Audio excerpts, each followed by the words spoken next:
Poppy trees.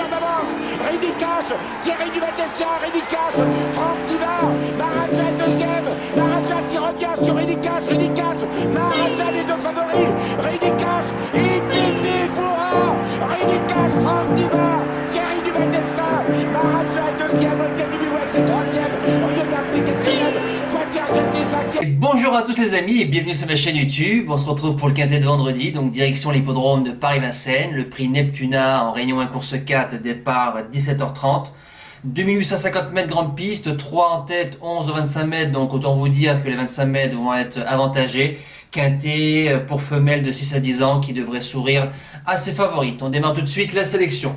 La jument de classe qui est en base, le numéro 12 fait musique, défaire à des 4.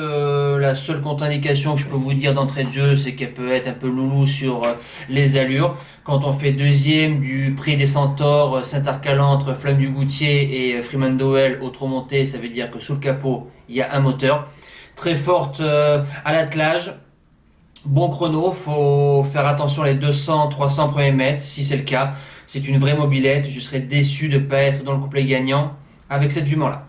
Deuxième base, le numéro 6, Fiable, qui porte bien son nom, drivé par Yoann Le Bourgeois, qui est au 25 mètres.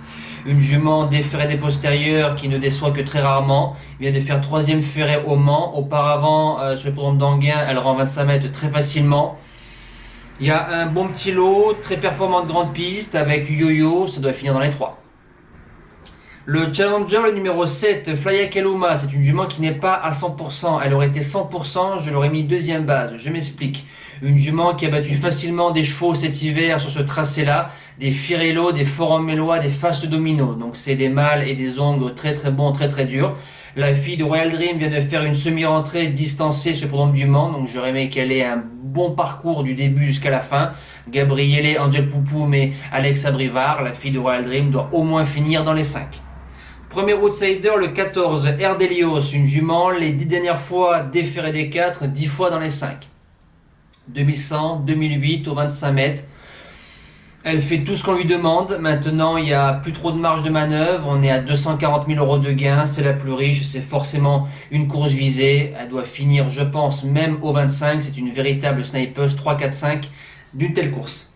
Le deuxième outsider, le numéro 9, Hélène, qui vient de faire une rentrée gagnante. Une petite semi-rentrée de 2 mois. Marchant 12-8, déferrée des postérieurs. Elle rend 25 mètres ce coup-ci. S'il n'y a pas le contre-coup de la semi-rentrée, elle sera dans le coup.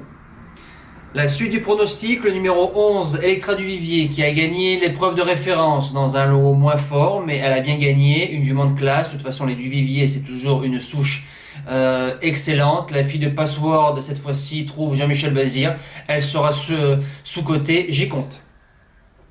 En 7ème position, le numéro 8, Hera de Lavadour, qui peut laisser un petit peu des regrets dans le quintet de référence. Mais celle-là, à ce niveau-là, il faut rien faire du parcours. Une jument qu'on a touchée plusieurs fois au CDJ. Elle passe de Franck Nivard à Eric Raffin, donc ça va.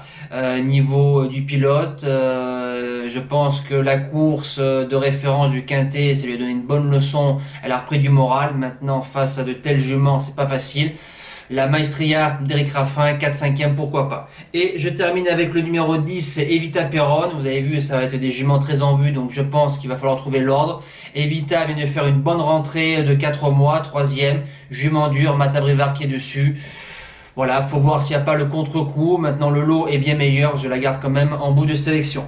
En cas de non partant, le numéro 3, Déesse de Cordée, si elle avait été déferrée des 4, la plus riche du premier échelon, je l'aurais gardée. Elle est déferrée que des postérieurs, Barrier qui est dessus. Une jument qui va de l'avant. Pourquoi pas à rajouter pour une surprise dans un champ réduit. Mes deux impasses sont le numéro 4, Everly. À l'heure actuelle, elle vient de faire une course de rentrée compliquée au 25. Je pense qu'on peut la rayer sans problème. Et le 5, Darlene Lorraine. Elle passe dans les box de Franck Blandin. L'homme de Nelumbo et de Obélo d'Arche, deux hongres très très forts, je peux dire même deux hongres entre guillemets de légende parce que c'était des chevaux très durs et qui avaient beaucoup de classe. Revenons pour Darling, pour l'instant rien ne va plus, elle a besoin de nous rassurer, donc je serais surpris de la voir dans les 5 d'un tel niveau. Voilà, nous passons au cheval du jour. Alors, avant de passer au cheval du jour, donc nous, on se donne théoriquement rendez-vous vendredi 20h. Le prix de l'Atlantique sera sûrement support de Paris à la carte. Il y a 14 partants, les 3/4 des chevaux ont leur driver et leur ferrure, donc ça sent le quintet. Donc, soyez nombreux. N'hésitez pas pour partager ce beau quintet et voir la réunion de samedi tous ensemble, donc de 20h à peut-être 22h ou 23h, suivant le monde qu'il y aura. Le cheval du jour, mardi 20 avril, en rayon 4 course 3, le 5 est Histoire Moderne, deuxième, la jument a connu tous les malheurs. Tout simplement, Jean-Philippe l'a démarré, il a pris le wagon 2, on s'est fait brûler la politesse par Barrier, qui n'a pas été un bon dos. Toute la montée, Barrier recule, on a failli finir les 4 fers en l'air, et dans le dernier tournant, on est dernier, la jument a fini à plat ventre. La deuxième bonne nouvelle, bon, on touche la place de 20, donc super, c'est qu'il y a un beau couplet gagnant à la clé, donc avec les 3 chevaux, le CDJ et les 2 opposantes. J'ai vu que beaucoup d'abonnés l'ont touché, Twitter, Facebook, plus YouTube, je vous félicite. On espère un coup de 2 avec Capla Devry, ça serait très très bien.